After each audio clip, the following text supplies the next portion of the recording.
Jr., Ira Zaslow, Kenneth Albert Zellman, Abraham J. Zelmanowitz, Martin Morales Alticale, Jay Zhang, Mark Scott Zeppelin, Jay Yao Justin Zhao, Evelyn Zeminski. Acre site, it's now being described as mass destruction, 37 homes destroyed, 4 people killed. Good morning, viewers. Today is Saturday, September 11th, 2010. So there are two main things on my mind today, and those are the two things I want to talk about. First of all, most of you should know that 2 days ago, September 9th, there was an explosion and fire in San Bruno, California, just a few miles south of San Francisco. And of course, many more of you know that 9 years ago today, there was a terrorist attack on our country, and today is kind of the day that we set aside to remember what happened that day, and also all the people that perished. Julius watching some old episodes of 24. Whenever any sort of tragedy happens, be it San Bruno or 9/11, I actually think that it's pretty hard for people who are not directly affected by the event to feel the real effects of it. Sure, we might feel sorry for people who've lost their lives or lost their homes or lost their loved ones, but unless we're actually directly affected in some way by the event, what we feel actually doesn't really compare to what they feel. And today I just want to kind of look at that a little bit. Now, I don't know anyone personally, not that I know of, I don't know anyone personally who's been affected by either San Bruno or 9/11, but of course I'm very aware of what's going on. I'm very aware of some of the effects that these things have had on people. But of course I feel that I haven't really given it enough attention.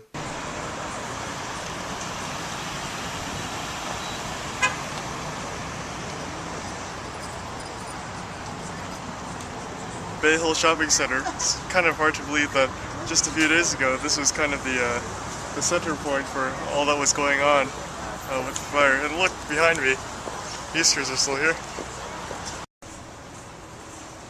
If I had to make a list of my favorite stores, Trader Joe's is definitely up there.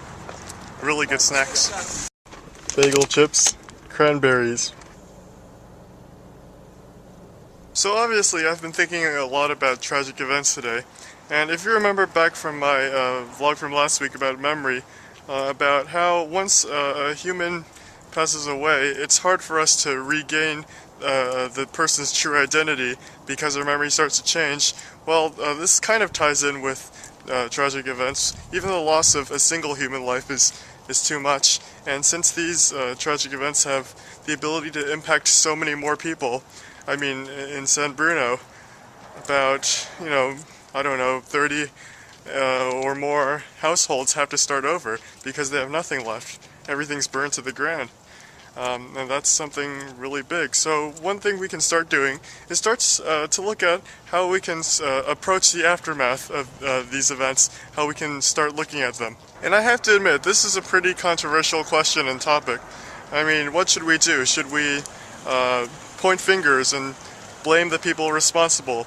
Should we just sort of, I don't know, look away and just forget everything that happened and try to move on? Well, there are several approaches, but I think a good approach is to, this again connects back to my memory thing, is to use those memories of these events, learn from our mistakes, and move on, use our memories to create new experiences and actually use them for some good purpose. Now, for those of us who aren't directly affected or know people who have been directly affected by either 9/11, Hurricane Katrina, San Bruno, the list goes on and on. What can we do? Now, I think the obvious pitch that you're expecting me to give is that we should donate our time, our goods, our clothes even, to these people so that they'll have an easier time rebuilding. But that's all well and good, and we should do that.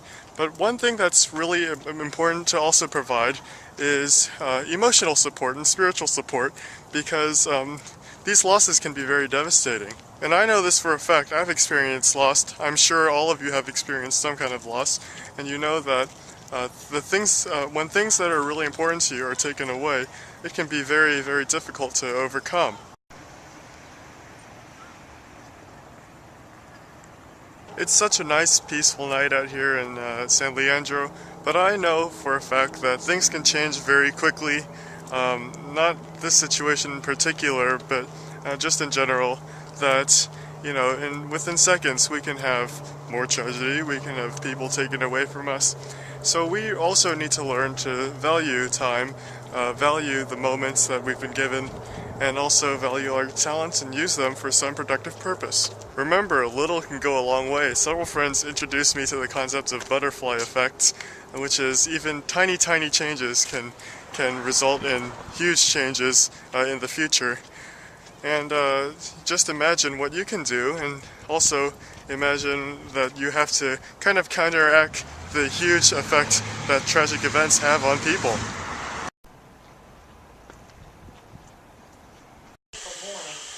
First responders who rushed. Then we will ever know. You know, it must seem some days as though the world has moved on rather fast. So I don't know why I forgot to mention this before, but if you remember back in my reality vlog that I made in China, the times when I question reality and consciousness is during times of disappointment, but it also, I've realized today, includes times of solitude and also times of tragedy. So I just was watching the newscast, and there was more about San Bruno and more about 9/11, and it turns out that actually a lot of people are helping the San Bruno victims by donating their things, and it's kind of funny because the Red Cross said now they're running out of storage space for these donations and everything. And I'm really actually not that surprised that there are so many things coming in, because on Thursday night, you know, when I first heard about the incident, I really wanted to do something. I actually felt kind of helpless. But, you know, we'll just keep hoping and praying for the best for these victims, and yeah, and hopefully everything will turn out okay for them.